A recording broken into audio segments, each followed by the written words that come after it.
Hey everybody, thank you for tuning in today for another chapter of The War of the Worlds. Thank you again to Sam Collins for his generosity and volunteering his time to become a guest narrator here on the podcast. So grateful to have amazing vocal talents like Sam being willing to volunteer to do this type of thing. We'll be getting into another book once this one is done, so stay tuned for that, but I hope you're enjoying it so far. Make sure to check out Sam and all of his awesome stuff. Put the links in the show notes for you. And thank you to our patrons, as always, for being supporters of the show. It makes this possible. Thank you to Sharon and Ariella and Brianna for sponsoring the show as being patrons. If you want to become a patron, go to anotherworldaudiobooks.com and all the info is there. Without further ado, let's get into it. The next chapter of The War of the Worlds. Chapter 16. The Exodus from London. So you understand the roaring wave of fear that swept through the greatest city in the world just as Monday was dawning. The stream of flight rising swiftly to a torrent, lashing in a foaming tumult round the railway stations, banked up into a horrible struggle about the shipping in the Thames, and hurrying by every available channel northward and eastward. By 10 o'clock, the police organisation, and by midday even the railway organisations, were losing coherency, losing shape and efficiency, guttering, softening, running at last in that swift liquefaction of the social body. All the railway lines north of the Thames and the southeastern people at Cannon Street had been warned by midnight on Sunday, and trains were being filled. People were fighting savagely for standing room in the carriages, even at 2 o'clock. By 3, people were being trampled and crushed, even in Bishopgate Street, a couple of 100 yards or more from Liverpool Street Station. Revolvers were fired, people stabbed, and the policemen who had been sent to direct the traffic, exhausted and infuriated, were breaking the heads of the people they were called out to protect. And as the day advanced, and the engine drivers and stokers refused to return to London, the pressure of the flight drove the people in an ever-thickening multitude away from the stations and along the northward-running roads. By midday, a Martian had been seen at Barnes, and a cloud of slowly sinking black vapour drove along the Thames and across the flats of Lambeth, cutting off all escape over the bridges in its sluggish advance. Another bank drove over Ealing and surrounded a little island of survivors on Castle Hill, alive, but unable to escape. After a fruitless struggle to get aboard a northwestern train at Chalk Farm, the engines of the trains that had loaded in the goods yard there ploughed through shrieking people, and a dozen stalwart men fought to keep the crowd from crushing the driver against his furnace, my brother emerged upon the Chalk Farm road, dodged across through a hurrying swarm of vehicles, and had the luck to be foremost in the sack of a cycle shop. The front tyre of the machine he got was punctured in dragging it through the window, but he got up and off, notwithstanding, with no further injury than a cut wrist. The steep foot of Haverstock Hill was impassable owing to several overturned horses, and my brother struck into Belsize Road. So he got out of the fury of the panic, and, skirting the Edgware Road, reached Edgware about 7, fasting and wearied, but well ahead of the crowd. Along the road people were standing in the roadway, curious, wondering. He was passed by a number of cyclists, some horsemen, and 2 motor cars. A mile from Edgware the rim of the wheel broke and the machine became unrideable. He left it by the roadside and trudged through the village. There were shops half opened in the main street of the place, and people crowded on the pavement and in the doorways and windows, staring astonished at this extraordinary procession of fugitives that was beginning. He succeeded in getting some food at an inn. For a time he remained in Edgware, not knowing what next to do. The flying people increased in number. Many of them, like my brother, seemed inclined to loiter in the place. There was no fresh news of the invaders from Mars. At that time the road was crowded, but as yet far from congested. Most of the fugitives at that hour were mounted on cycles, but there were soon motor cars, hansom cabs and carriages hurrying along, and the dust hung in heavy clouds along the road to St. Albans. It was perhaps a vague idea of making his way to Chelmsford, where some friends of his lived, that at last induced my brother to strike into a quiet lane running eastward. Presently he came upon a stile and, crossing it, followed a footpath northeastward. He passed near several farmhouses and some little places whose names he did not learn. He saw few fugitives until, in a grass lane towards High Barnet, he happened upon 2 ladies who became his fellow travellers. He came upon them just in time to save them. He heard their screams and, hurrying round the corner, saw a couple of men struggling to drag them out of the little pony chaise in which they had been driving, while a third, with difficulty, held the frightened pony's head. One of the ladies, a short woman dressed in white, was simply screaming. The other, a dark, slender figure, slashed at the man who gripped her arm with a whip she held in her disengaged hand. My brother immediately grasped the situation, shouted, and hurried towards the struggle. One of the men desisted and turned towards him, and my brother, realizing from his antagonist's face that a fight was unavoidable, and being an expert boxer, went into him forthwith and sent him down against the wheel of the chaise. It was no time for pugilistic chivalry, and my brother laid him quiet with a kick and gripped the collar of the man who pulled at the slender lady's arm. He heard the clatter of hoofs, the whip stung across his face, a third antagonist struck him between the eyes, and the man he held wrenched himself free and made off down the lane in the direction from which he had come. Partly stunned, he found himself facing the man who had held the horse's head, and became aware of the chaise receding from him down the lane, swaying from side to side, and with the women in it looking back. The man before him, a burly rough, tried to close, and he stopped him with a blow in the face. Then, realizing that he was deserted, he dodged round and made off down the lane after the chaise with the sturdy man close behind him and the fugitive, who had turned now, following remotely. Suddenly he stumbled and fell. His immediate pursuer went headlong and he rose to his feet to find himself with a couple of antagonists again. He would have had little chance against them had not the slender lady very pluckily pulled up and returned to his help. It seemed she had had a revolver all this time, but it had been under the seat when she and her companion were attacked. She fired at 6 yards distance, narrowly missing my brother. The less courageous of the robbers made off, and his companion followed him, cursing his cowardice. They both stopped in sight down the lane, where the third man lay insensible. "Take this," said the slender lady, and she gave my brother her revolver. "Go back to the chaise," said my brother, wiping the blood from his split lip. She turned without a word, they were both panting, and they went back to where the lady in white struggled to hold back the frightened pony. The robbers had evidently had enough of it. When my brother looked again, they were retreating. "I'll sit here," said my brother, "if I may." And he got upon the empty front seat. The lady looked over her shoulder. "Give me the reins," she said, and laid the whip along the pony's side. In another moment, a bend in the road hid the 3 men from my brother's eyes. So, quite unexpectedly, my brother found himself, panting, with a cut mouth, a bruised jaw and blood-stained knuckles, driving along an unknown lane with these 2 women. He learned they were the wife and the younger sister of a surgeon living at Stanmore, who had come in the small hours from a dangerous case at Pinner, and heard at some railway station on his way of the Martian advance. He had hurried home, roused the women, their servant had left them 2 days before, packed some provisions, put his revolver under the seat, luckily for my brother, and told them to drive on to Edgware with the idea of getting a train there. He stopped behind to tell the neighbours. He would overtake them, he said, at about 4:30 in the morning, and now it was nearly 9, and they had seen nothing of him. They could not stop in Edgware because of the growing traffic through the place, and so they had come into this side lane.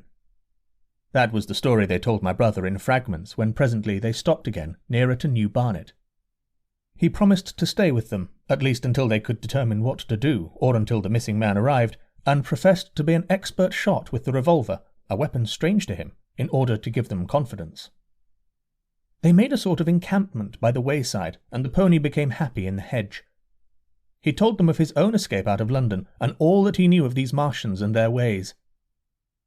The sun crept higher in the sky, and after a time their talk died out and gave place to an uneasy state of anticipation. Several wayfarers came along the lane, and of these my brother gathered such news as he could. Every broken answer he had deepened his impression of the great disaster that had come on humanity, deepened his persuasion of the immediate necessity for prosecuting this flight. He urged the matter upon them. "We have money," said the slender woman, and hesitated.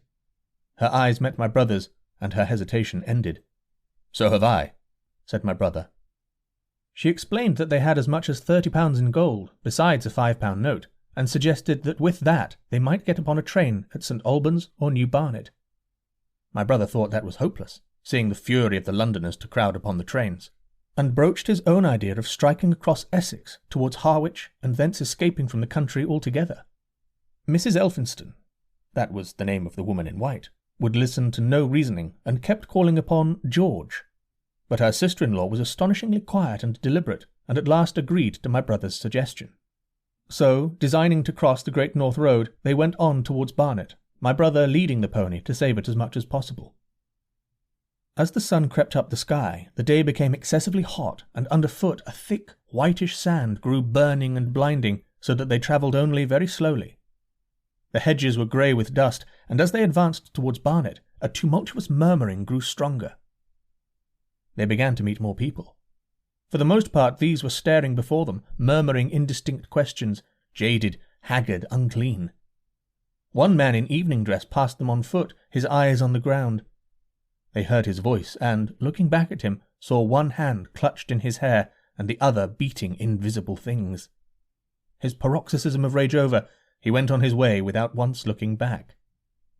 As my brother's party went on towards the crossroads to the south of Barnet, they saw a woman approaching the road across some fields on their left, carrying a child and with 2 other children, and then passed a man in dirty black, with a thick stick in one hand and a small portmanteau in the other. Then round the corner of the lane, from between the villas that guarded it at its confluence with the high road, came a little cart drawn by a sweating black pony and driven by a sallow youth in a bowler hat, grey with dust.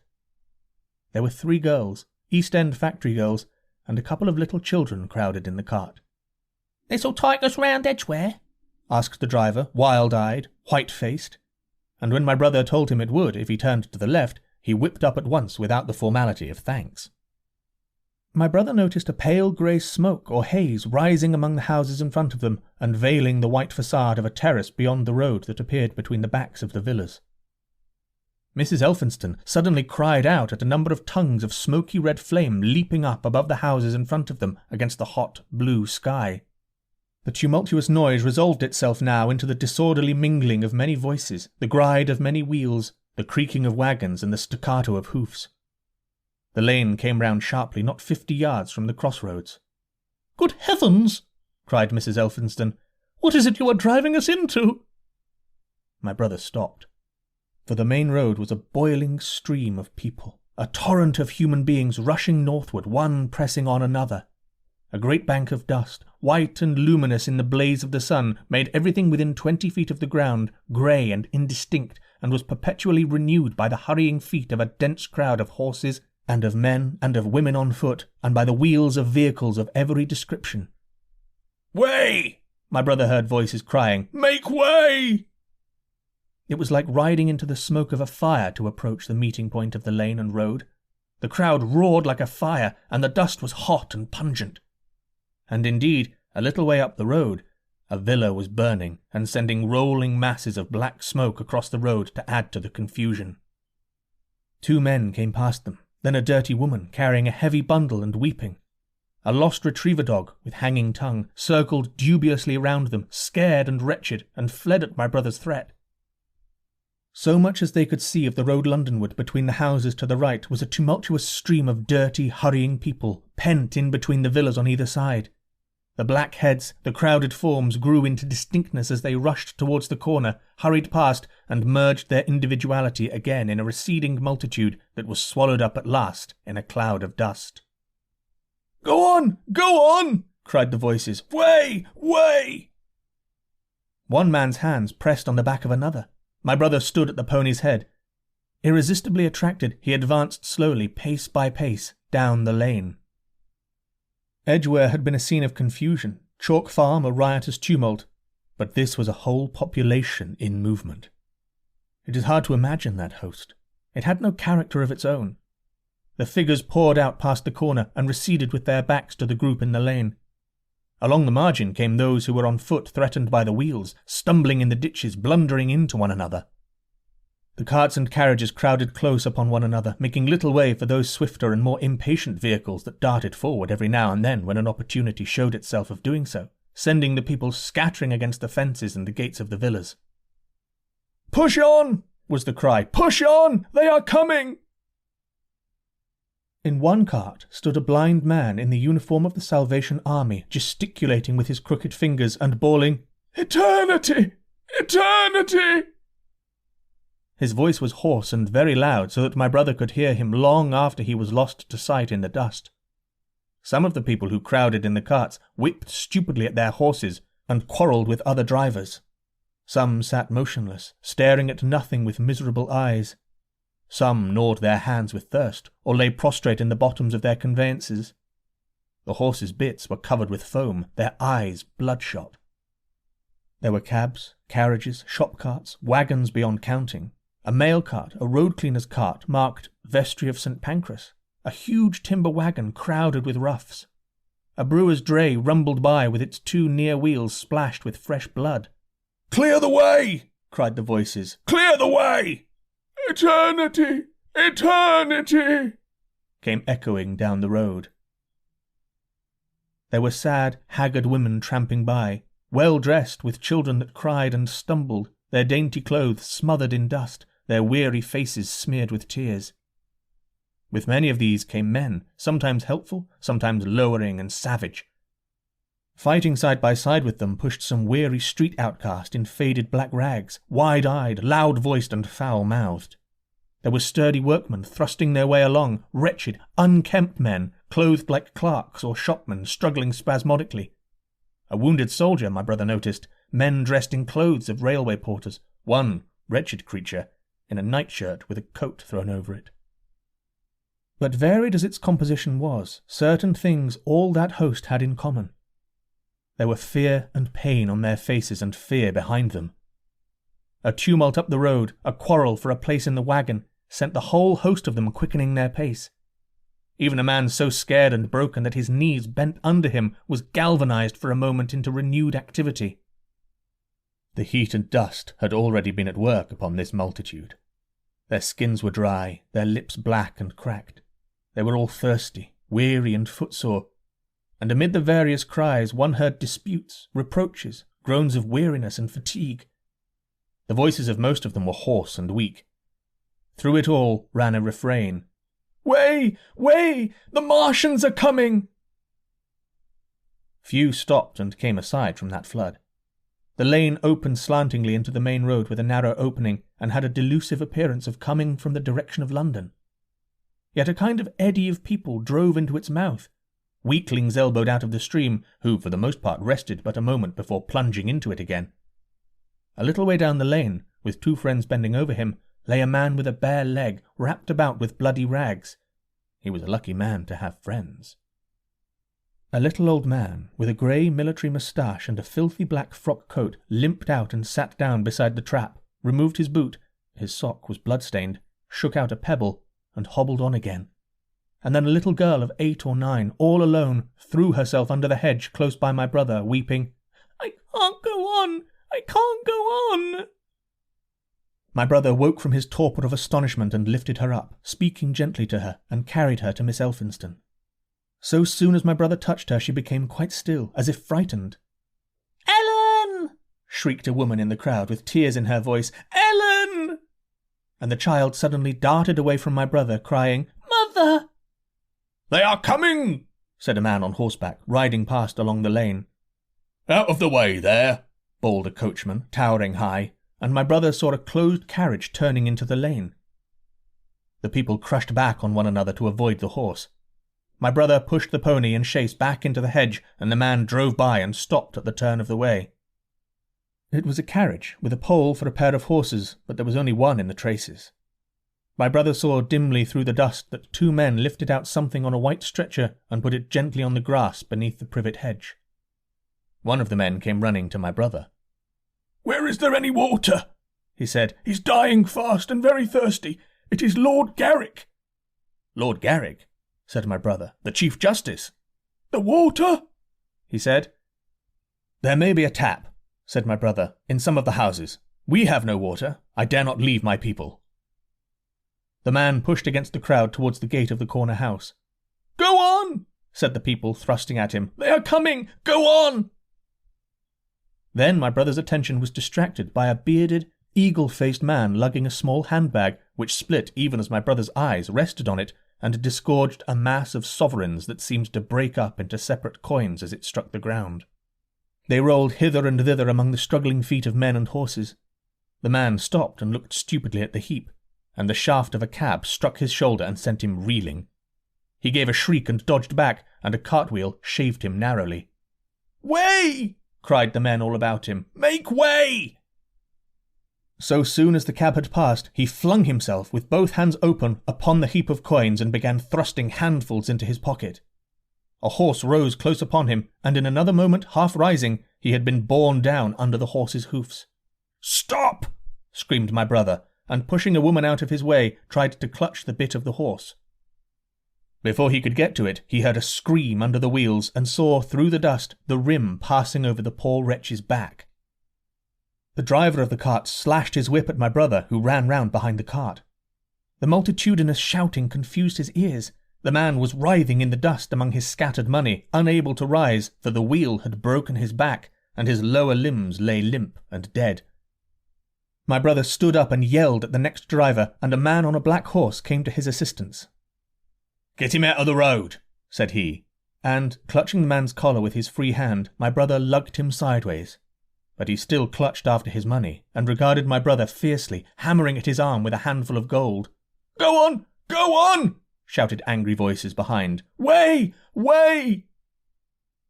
There was a smash as the pole of a carriage crashed into the cart that the man on horseback stopped. My brother looked up, and the man with the gold twisted his head round and bit the wrist that held his collar. There was a concussion, and the black horse came staggering sideways, and the cart horse pushed beside it. A hoof missed my brother's foot by a hair's breadth. He released his grip on the fallen man and jumped back.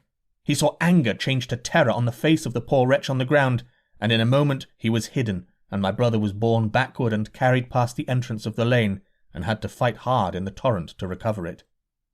He saw Miss Elphinston covering her eyes, and a little child, with all a child's want of sympathetic imagination, staring with dilated eyes at a dusty something that lay black and still, ground and crushed under the rolling wheels.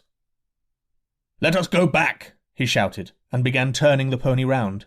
"We cannot cross this hell," he said, and they went back 100 yards the way they had come, until the fighting crowd was hidden.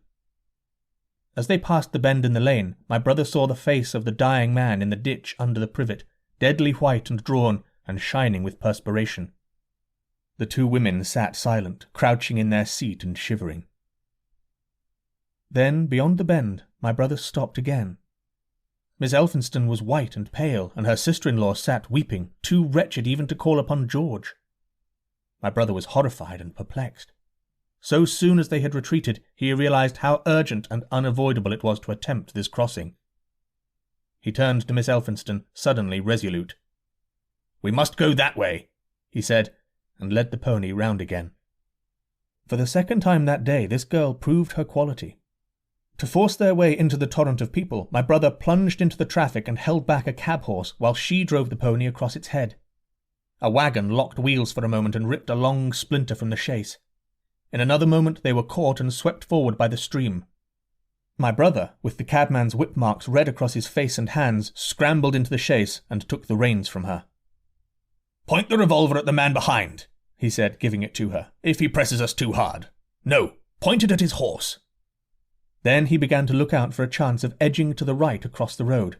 But once in the stream, he seemed to lose volition, to become part of that dusty rout. They swept through Chipping Barnet with the torrent. They were nearly a mile beyond the centre of the town before they had fought across to the opposite side of the way. It was din and confusion indescribable. But in and beyond the town, the road forks repeatedly, and this to some extent relieved the stress. They struck eastward through Hadley, and there on either side of the road, and at another place farther on, they came upon a great multitude of people drinking at the stream, some fighting to come at the water. And farther on, from a lull near East Barnet, they saw two trains running, slowly one after the other without signal or order. Trains swarming with people, with men even among the coals behind the engines, going northward along the Great Northern Railway. My brother supposes they must have filled outside London, for at that time the furious terror of the people had rendered the central termini impossible. Near this place they halted for the rest of the afternoon, for the violence of the day had already utterly exhausted all three of them. They began to suffer the beginnings of hunger. The night was cold, and none of them dared to sleep. and in the evening many people came hurrying along the road nearby their stopping place, fleeing from unknown dangers before them, and going in the direction from which my brother had come. I feel like doing this book right after we just got done with the whole John Carter book as well. They seem to kind of go together, that early sci-fi vibe. Hope you're enjoying it. Let me know what you think of the podcast, of the show, of the episodes, of the book.